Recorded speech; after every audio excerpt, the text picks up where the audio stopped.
J'ai commencé à Ouest France dans la presse locale et j'y ai passé mes 2 premières années. J'ai fait mes armes dans cette presse locale et puis ensuite je suis monté à la capitale parce que je suis un vrai provincial. Je suis monté à la capitale, je suis rentré au Parisien. Je n'ai jamais quitté Paris parce que j'ai découvert le journalisme politique et le journalisme politique a accompagné toute la suite de mes 30 ans de carrière au Parisien, au service politique, puis au Figaro, au Journal du Dimanche.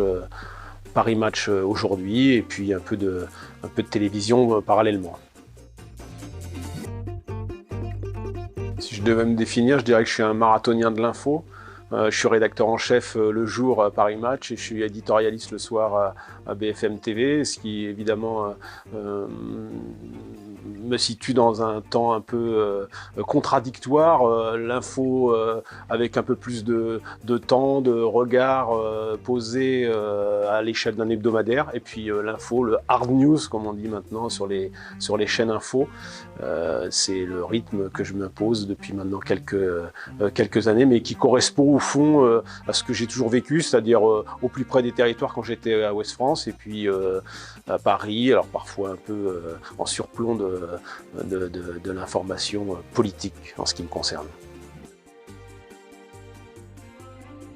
D'abord la richesse des dossiers. C'est vrai, une vingtaine de publications, de la micro-info, traitées de manière très différente, d'un territoire à un autre, d'une ville à un autre. La dimension intercommunale qui a beaucoup apparu dans ce cru 2022, c'était assez intéressant le travail qui est fait par les différentes équipes.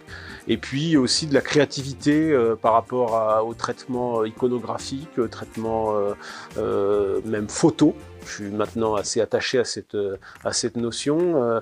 Donc oui, j'étais assez surpris aussi de la différence qu'on peut remarquer d'un journal municipal ou d'un journal intercommunal à un autre. Il y a vraiment des regards différents, y compris dans le traitement des couvertures. Il y a un prix d'ailleurs sur les unes ou sur les couvertures qui j'ai trouvé intéressant. Plus c'est un peu mon métier maintenant chaque semaine de trouver des sujets de couverture. Donc je trouve qu'il y a pour certains il y a un travail de réflexion qui est intéressant. Et puis à l'heure où on s'interroge sur l'avenir du papier, on voit aussi que cette presse des territoires s'interroge aussi et essaie d'intéresser les administrés, les citoyens à l'information territoriale. Et il y a une dimension évidemment de service public, mais une fois qu'on a posé ça sur la table, il faut aussi intéresser les gens, et au fond les gens tournent les pages que si il y a un intérêt à les tourner, et c'est ce qu'on a essayé de récompenser cette année.